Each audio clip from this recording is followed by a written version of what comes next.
보실 성경 말씀은 고린도전서 3장 13절로 15절입니다. 각 사람의 공적이 나타날 터인데 그날이 공적을 밝히리니 이는 불로 나타내고 그 불이 각 사람의 공적이 어떠한 것을 시험할 것임이라.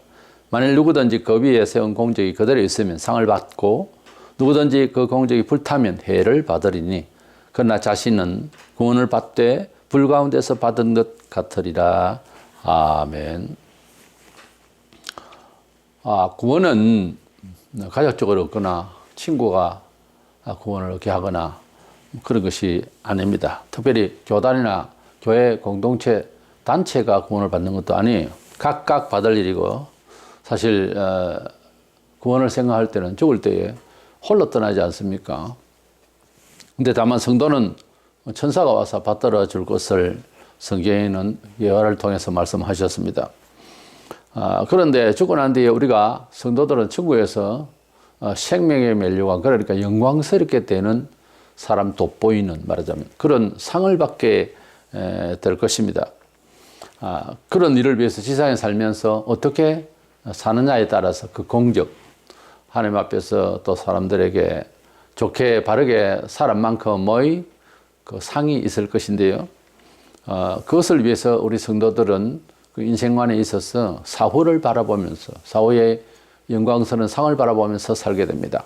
그래서 잘 죽어야 되겠고 또 잘 살다가 죽어서 상을 받을 수 있는 인생을 마련해야 될 것입니다. 그래서 잘 죽을 준비를 하자. 죽을 준비를 잘하자 그게 아니고 잘 죽어도 성도의 그 죽음이 끝이 아름다워야 되기 때문에 덕이 되어야 됩니다. 그래서 잘 죽을 준비를 하자. 이런 주제로 말씀을 나누고자 합니다. 먼저는 죽을 준비를 잘 한다고 하는 것은 잘 사는 태도를 가지고 살아야 됩니다. 그런 말이 있죠. 그 사람의 죽음은 그 사람 생애를 대변한다 하는 것입니다. 우리가 기독교인으로서 진리를 안고 살다가 사회에 핍박을 받고 순교까지 당할 때에 불신자들은 볼 때는 괜히 종교를 얻어서 비참하게 죽는다 이렇게 보겠지만은 성경적으로 보면은 하나님 나라에서 최고의 상을 받을 죽음이죠. 근데 성도로서 의문의 죽음, 좀 마음 아프게 식구들이나 모든 사람이 볼 때에 그 직언을 하자면 비참하게 죽는다 이러면 굉장히 우울해집니다. 그렇게 죽어서 득될 건 없잖아요. 우리의 생사는 하나님 손에 있는데 우리가 부름을 받을 때에 그 끝이 가능한 유족들에게 큰 불편을 안기지 않고 자신도 그렇고 그렇게 죽을 수 있는 것이 얼마나 복인지 모릅니다. 아니 어쩌면 그의 생애가 되는지도 모릅니다. 그의 생애를 점수 주는 그런 어떤 기준이 될 수도 있어요. 우리가 하나님의 뜻을 버리고 세상에서 행복하게 살겠다고 온갖 불법을 저지르고 이기적으로 살고 자기만을 위해서 살면 그것은 상을 받을 수 있는 삶이 아니겠죠. 우리는 잘 죽을 준비를 한다고 하는 것은 우리 하나님이 보실 때에 심판날 복되다 하실 만큼의 삶을 우리가 추구해야 될 것입니다. 우리가 왜 잘 죽을 준비를 해야 되느냐 하면 사후에 심판이 있다는 것을 우리가 확실히 믿고 깨닫기 때문입니다. 히브리 9장 27절에 한 번 죽는 것은 사람에게 정하신 것이요 그 후에는 심판이 있으리니 우리는 심판을 알기 때문에 살아있을 동안의 삶에 대해서 그 종교철학적인 그 하나님의 말씀대로의 삶을 추구하는 거죠. 우리가 좋아서가 아니라 우리 몸에는 부침성이 없고 체질이 아니고 상황이 아니고 어쩌면 먹고 사는 문제에 대해서까지도 절대적으로 부닥치는 그런 큰 어려움이 발생한다 하여도 용기를 다해서 하나님의 뜻을 쫓아서 선택을 하고 사는 것은 영원히 이어질 심판날에 대해서 심판날은 이제는 영원히 사는 몸으로 변하니까 그때를 대비해서 우리는 선택을 할 때 진리를 선택하고 옳은 것을 선택하고자 하는 거죠. 그 이상은 뭐 고상을 떨거나 무슨 세상에 뭐 인품을 다해서 그런 게 아닙니다. 그걸로서 감당이 됩니까? 인격으로 감당될 수 있는 것이 아니에요. 우리 사람은 누구나 안 죽을 것 같이 살면서도 결국 죽죠. 죽었을 때에 죽는 그 임종의 현장에서 혹시 얼굴빛을 보거나 그의 고백이나 이런 것을 통해서 우리가 이 세상과 저 세상의 그 가늠선에서 혹시 그런 간정이나 그런 일들을 만날 때에 지상에서 아무리 공부를 해도 알 수 없고 지레짐작으로 알 수도 없었던 그런 사후의 세계의 존재에 대해서 느낄 때가 있습니다. 누가복음 16장 22절에 보면 이에 그 거지가 죽어 천사들에게 받들려 아브라함의 품에 들어가고 부자도 죽어 장사되매, 예수님께서 예를 들어서 어떤 부자가 있었는데 호의호식하고 그리고 아주 잘 살았지만은 거기에 거지는 그에 비하면 너무 비참하게 살았죠. 그런데 거지는 하나님의 자녀라고 하는 명분 때문에 심령으로 참 거지처럼 욕심내지 않고 다 비우고, 실질적으로 거지들이 보면은 세상 걱정하고 사는 거 아니잖아요. 비유를 그렇게 하신 것 뿐입니다. 우리가 거지같이 살아서 천국 같다 그 말이 아니에요. 거지들 보면 뭐 태평이죠. 아무 걱정 없잖아요. 아침 되면 가서 그냥 동냥만 하면 되는 거. 우리 사람은 열심히 살려고 그러고 또 더 잘 살려고 하는데 대신 거지는 부자는 될 수 없죠. 어쨌든 거지가 이 세상에 물질을 많이 챙겨왔다는 이런 이제 열심과 나가서 그런 삶의 욕구 이런 것을 다 비워버렸듯이 성도들은 마음으로는 어떤 면에서 욕심과 탐심 그리고 그런 많은 세속적인 욕구를 내려놔야 됩니다. 그걸 비유해서 거지라고 한 것이지 실제 거지라는 건 아니에요. 물론 또 우리가 예수 믿으면서 못 살 수도 있고 힘들 수도 있어요. 뭐 전체가 못 살 수도 있고 혹은 예수 믿는데 다른 사람 잘 사는데 생활이 안 풀릴 수도 있으나, 그러나 그것을 가지고서 판단할 수는 없는 거예요. 거지라도 얻어먹을 수만 있어도 은혜라고 하는 말이 있어요. 그러면 하나님을 믿느냐 안 믿느냐 그것만 이제 우리가 생각을 해야 되겠죠. 그래서 거지가 죽어서 천사들에게 받들려 갔다 그랬어요. 그런데 아브라함의 품에 들어갔고 부자도 죽어 장사되며 그랬어. 부자가 죽어 뭐라고 뒷말이 나와야 되냐. 그냥 장사되며 그랬어. 이게 허망하게 홀로 갔다는 거지. 물론 차라리 홀로 갔으면 좋겠지만 우리가 듣고 이렇게 느낀 바는 틀림없이 혼자 가는 게 아니에요. 악기가 와서 데리고 가는 걸로 그렇게 짐작이 됩니다만, 하여튼 뭐 결국 그것은 누군가의 힘이 없고 홀로 가는 것 아니겠어요. 오직 혼자의 힘으로 가야 되는데 부자는 그냥 죽어서 장사되면 이렇게 되어버렸어. 아무 뒤끝이 없잖아. 거지는 천사들에게 받들려 갔다. 벌써 다르죠. 그래서 성도들은 죽을 때에 반드시 천사가 그를 데리고 간다. 각각 천사가 있다 그랬거든요. 보호의 천사들이. 이래서 불신자들도 각각 그와 함께 하면서 사망으로 이끄는 귀신들이 다 붙어 있어요. 그러니까 일생 귀신이 붙어서 그 사람 내력을 알고 죽어버리니까 그 사람 이름을 덜먹이면서 점장에게 나타나는 거예요. 그 사람이 나타나는 게 아니고 그 사람과 함께 했던 귀신이 나타나는 거예요. 사람이 영원히 귀신이 되는 게 아니에요. 그래서 우리 사람은 죽을 때 누가 와서 데리고 가느냐 하는 게 이제 관건이죠. 하나님의 백성은 천사가 와서 데리고 간다. 우리 성도들이 죽을 때에 1차적으로 얼굴이 편하게 보여야 됩니다. 그거는 표정 관리를 할 수 있는 순간이 아니잖아요. 틀림없이 욕심만 가득한 사람은 얼굴에 욕심을 가지고 갑니다. 뭐 천국을 갈 수도 있겠죠. 예수 믿었으면. 그런데 일상에서 무슨 정신으로 살았느냐 하는 것이 죽을 때 얼굴에서 드러나요. 놀라운 것은요, 일상에서도 얼굴이 그렇게 드러나요. 그러니까 우리가 무시하고 없다 그러고 하지만 우리 영혼이요, 마음과 인격과 정신과 이 육체를 주도한다고요. 알고 보면 영원 상태대로 살아요, 사람이. 그러니까 하나님의 성령의 가마로서 이끌려서 그 품 안에서 사는 것은요, 자신을 어떤 상황에서든지 지킬 수 있는 그런 놀라운 능력 가운데 살게 되는 것입니다. 사람들이 그걸 몰라서 그렇지 학문을 하건 공부를 하건 사람의 영혼, 그러니까 사람의 존재에 대해서 아주 깊이 제대로 깨달을 수 있도록 어릴 때부터 알게 해야 돼요.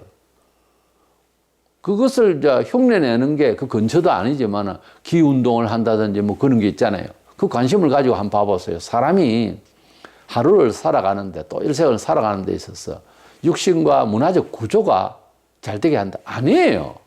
건강을 위해서 뭐 좋은 식품을 먹고가 아니고 알고 보면 정신이 좋아야 된다는 거예요. 그래서 뭐 적극적 사고방식이니 뭐 웃으면 복이 와요니 별 이야기가 다 나올 법한 이유가 있다고요. 사람은 영물이기 때문에. 그래서 그것은 이제 부수적인 건데요. 그 안에 앞에 가면 근본이 뭔가 영혼 상태가 발라야 되는 거예요. 그 영혼 상태가 바르고 영혼이 아침부터 밤이 맞도록 하나님과 소통하고 찬미할 마음이 있고 이렇게 하면 좀 나아요. 사람이 살아가는데 자기 존재를, 자기의 소망을 붙들고 사는 데 있어서 가장 중심이 되고 힘이 되는 거예요. 그 영혼 상태가 너무 중요합니다. 그러다가 이제 죽으면 영혼이 떠나서 하나님께로 갈 때에는 이 육신은 이제 버려지기 때문에 그렇지만 그래도 증명을 위해서 성도들은요, 얼굴이 밝게 편안하게 보이게 마련입니다. 대부분의 성도들은 그래요. 뭐 신앙이 좀 부족했고 하더라도 그런 얼굴이 되는 거죠. 죽음을 앞에 두면 그런 순간까지 가본 적이 있으십니까? 저는 너무 아파서 그런 경우도 몇 차례 이렇게 느낌이 왔습니다. 41도, 2도 막 이렇게 올라가 사람이 죽는 것 같아요. 눈앞이 뽀얘지고. 그런 경우에 내 마음에 주님을 사모할 수 있다는 마음. 그거를 내가 추억이지만 조금 젊을 때 그런 경우가 있었는데 열병이 있어서 완전히 가는 것 같더라고요. 아무것도 안 보이더라고요. 그때 주님을 바라보면서 뭐라고 이제 얘기를 했어요. 근데 걱정하지 말라고 요원할 거 아니라고 지금 막 그렇게 의사하고 그랬지만 저는 자신이 없어지고 막 그랬어요. 우리가 하나님 나라에 갈 것이라고 하는 믿음과 그렇기에 세상 살아가는 데에 정말 매일같이 반성하고 그렇게 주의 뜻을 사모해야 합니다. 그것이 안 돼 있으면 잘 사는 게 아니에요. 어떤 식으로 살든 잘 사는 게 아니라니까요. 주님을 간절히 사모하는 마음으로 그 중심대로 인격 발휘, 삶의 선택, 그런 걸 고민하고 생각하는 습관이 되어야 됩니다. 시편 116편 15절에 성도의 죽는 것을 여호와께서 귀중히 보시는도다. 보세요. 성도가 하나님 백성이 죽을 때에 주님이 귀중히 보신다고 그랬어요. 그러니 삶의 가치도 귀중하지만 그의 종말을 귀중히 여기지만 그 죽음의 끝의 모습마저도 하나님께서는 보시고자 하는 겁니다. 귀중히 여기시는 거예요. 그런데 하물며 너무 막 비참하게 죽는다. 이러면 되겠습니까? 그래서 저도 나이가 좀 되다 보니까 죽음을 생각하게 되는데요. 살아가는 것이 매우 급하고 중요하고 그렇지만 잘 죽을 준비를 한다는 생각에서 삶을 이해하는 것이 바른 철학이에요. 그러니까 잘 죽기 위해서 잘 살아야 되겠다. 그러니까 그 잘 사는 법을 우리가 하나님의 말씀 안에서 찾아야 되겠죠. 두 번째로는 우리가 죽고 난 뒤에는 각각 상을 받는다고 하는 성경의 언약이 있기에 불신자와 다른 삶을 추구할 수 있습니다. 만약에 사후에 죽음이 끝이고 그리고 살아있을 동안에 예수 그리스도의 교훈이 삶의 큰 덕이 된다면은 그렇게까지 열심히 살만한 사람은 없었을 거예요.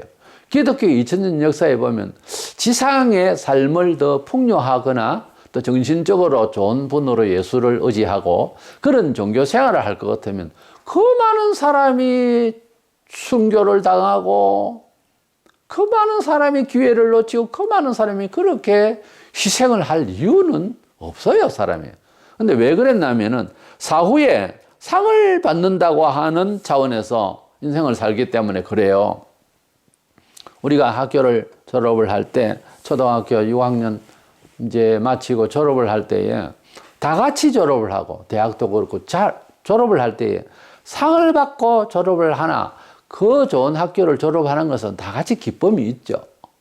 똑같이 천국에도 다 같이 갈 때는 남이 더 상을 받아도 순수한 마음으로 박수 치고 잘하셨다고 다 할 거예요.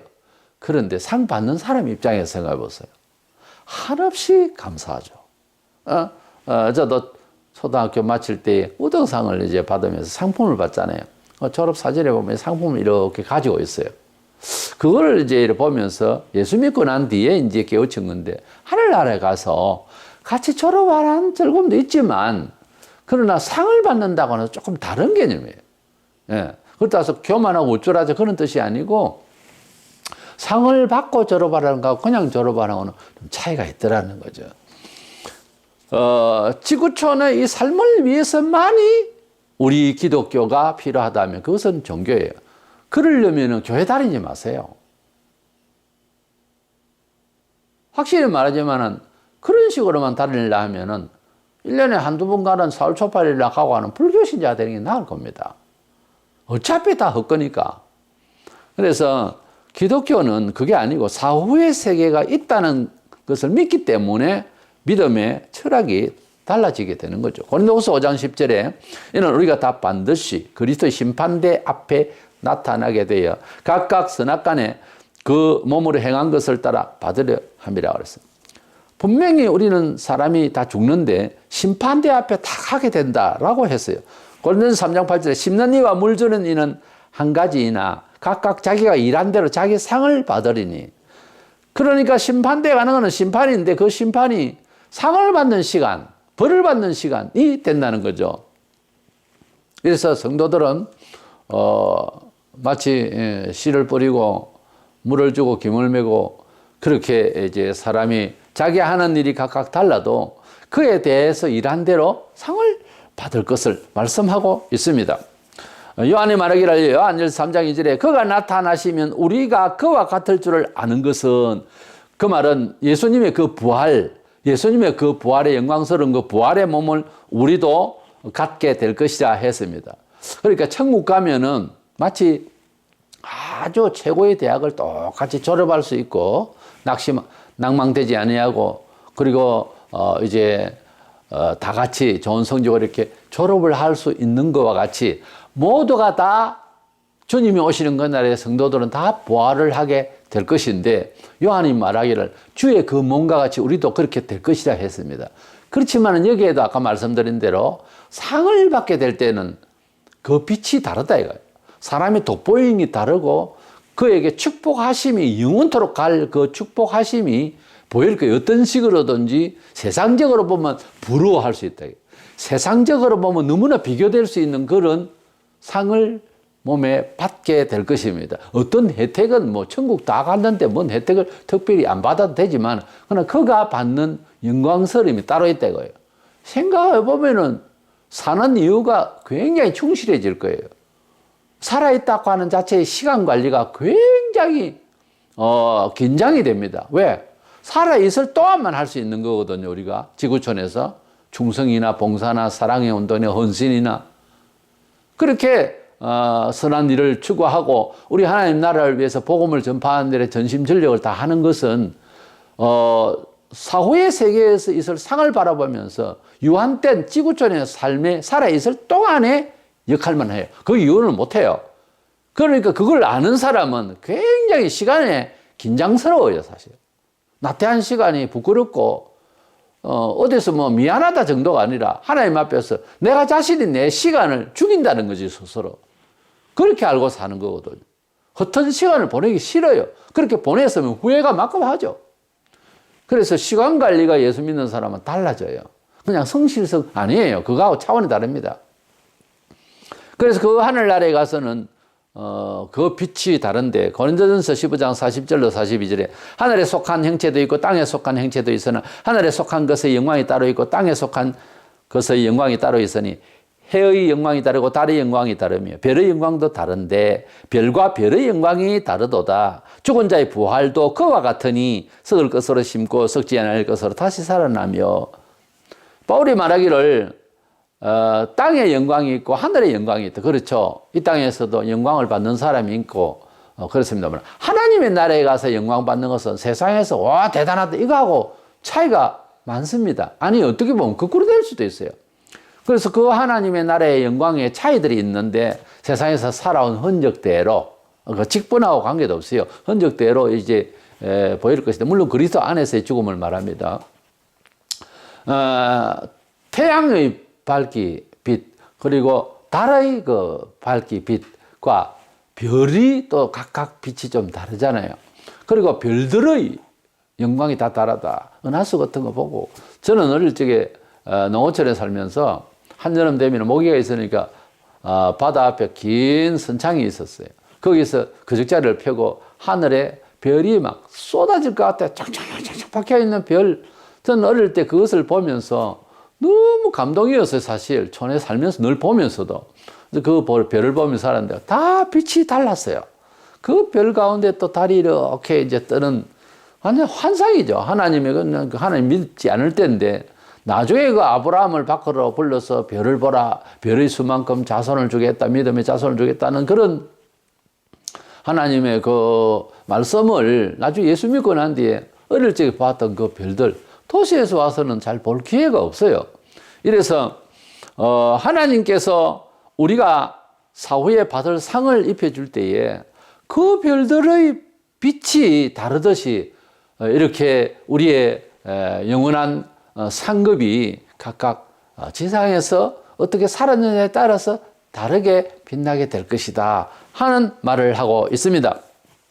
본문 15절에 보면 누구든지 그 공적이 불타면 해를 받으리니 그러나 자신은 구원을 받되 불 가운데서 받은 것 같으리라 그랬어요. 교회 안이나 밖이나 뭐 마찬가지입니다만, 어떤 세상의 일에 있어서 뭔 내놓으라 하고 혹은 뭔 충성이라 하고 뭔 일을 했는데 그것이 심판날에, 불은 심판을 말해요. 심판날에 그 공적이 불타면, 그러니까 자기 욕심과 자기 이기심, 자기 자랑을 위해서 일한 것은 불타 없어진다. 심판받는다 그 말이에요.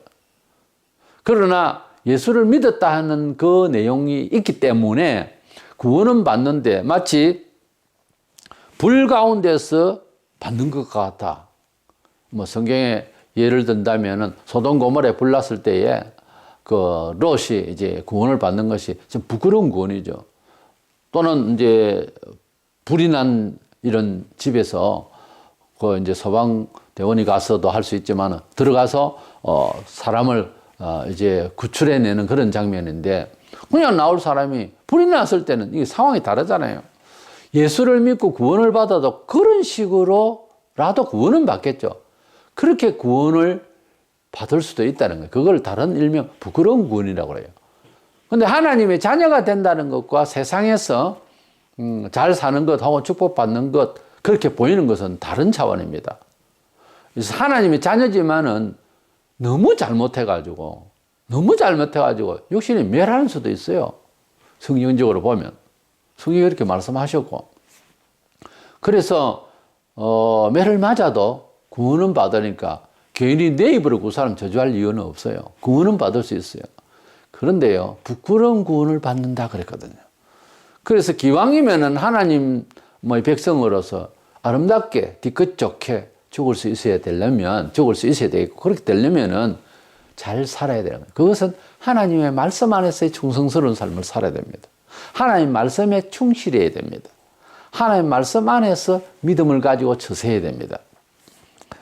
우리는 우리 이 세상에서 이기심으로 살고 또 내 자신의 영광을 위해서 아닌 척하면서 자기 영광을 위해서 살았으면 다 불타 없어져요. 상이 없다니까. 다시 말해서 사람들에게 너무 칭찬받아버리면 어떤 사람은 또 자기가 자기를 칭찬해요. 일명 덩신이라고 해야지. 목사가 어떻게 그렇게밖에 안 돼. 자기를 자랑하면 안 됩니다. 그리고 남이 너무 이렇게 자랑하는 기회를 노출하면 안 돼요. 그런 기회를 주서는 안 돼요. 하나님이 복을 계속 주려고 하는 걸 달랑 드러내버리면 안 된다고 말이에요.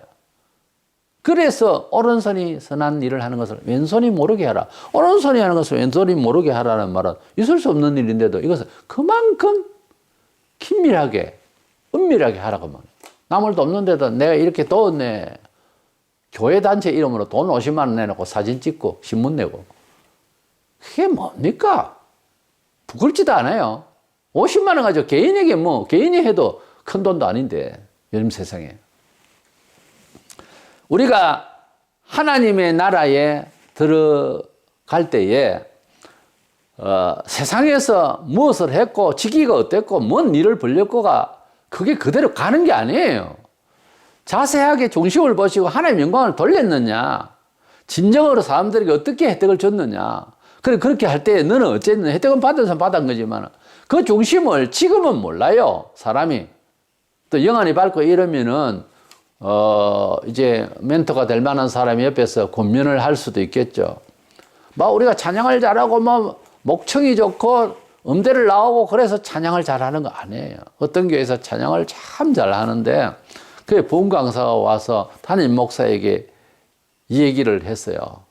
저 찬양 대원하고 저 사람 더러운 사람이라고. 깜짝 놀란 거죠. 영안이 밝으면은 무슨 일을 해도 보이는 거예요, 그게. 그 하나님이 받으시는 얘기예요. 그런 게 보이면서 집회에 설교를 하려고 하면 굉장히 부담이 되고 분노가 나요. 우리가 하나님 앞에서 일생이 일장천몽이라고 그런 인생을 살다가 흘러갔는데 일장천몽으로 잠시 꾸는 봄날의 꿈과 같은 세월을 살면서 얼마나 자기 존재감으로 살려고 하는지 이걸 못 버리면 상이 없다니까. 너 잘났다 그러고 내 해줄게. 하지만은 상이 없다고요, 그대에게는 그렇게 살면. 그래서 우리 성도들의 삶의 철학에 있어서 사후를 보면서 산다는 거지. 그것은 나를 위한 거예요, 결국은. 그래서 그때부터는 더 잘할 수는 없어요. 부활하고 난 뒤는 끝이에요. 졸업 후에 또 상 받을 일을 못 하잖아요. 그와 같이 우리는 사후에 각각 상을 받기 때문에 우리가 삶에 있어서 잘 살아야 되겠다. 그 잘 삶의 매뉴얼은 성경이에요. 교회 중심, 하나님 중심, 성경 중심으로 하나님의 영광을 위하여 사는 오직 그 한 가지. 그럼 자기 존재감이 어떻게 보면 없죠? 그런데 그 존재감이요, 예수로 채워져 버리면은 남들이 그 존재감을 자꾸만 우러러 보게 돼 있어요. 자연히. 그래서 바울, 우리가 늘 그러잖아요. 다른 사도들도 마찬가지입니다만, 사도 바울이 자기가 사는 것이 아니라 자기 속에 예수가 산다 그랬어요. 이래서 그건 옛날 말이 아니고 지금 우리가 그렇게 살아야 하는 겁니다. 무엇보다 자신의 상을 위해서. 하나님의 나라의 상에 대해서 사람들은 너무 천국 자체를 피하는 세계로 이해하려고 하는 사람이나 무슨 철학적인 용어를 알거나 막연하게 아는 사람들은 정말 말이 안 되는 겁니다. 그런 사람은요, 지상에 살면서 결국 자기 중심으로 살아요. 하나님의 나라에 상이 있어요. 그 상은 아주 영광스럽고 하나님 보시기에 좋지만 다른 사람들도 그때는 다 보여요, 제대로. 저분이 저렇게 사셨구나. 저런 마음이었구나. 저 중심이었구나. 그때 그랬었구나. 그때는 다 알게 돼 있다니까요. 모르고 어떻게 찬양을 하고, 모르고 어떻게 천사된 노래 불러주며, 모르고 어떻게 우리가 그들과 함께 만나겠습니까? 모두가 아는, 소통되는 곳인데 지금은 감추면 모르지. 이래서 우리는 사후의 세계를 바라보면서 우리의 상을 바라보면서 잘 살아야 되겠다. 그래서 삶의 철학을 하나님의 진리 안에서 성실히 살아야 되겠다. 이 작정을 하시는 저와 여러분 되시기를 축원합니다.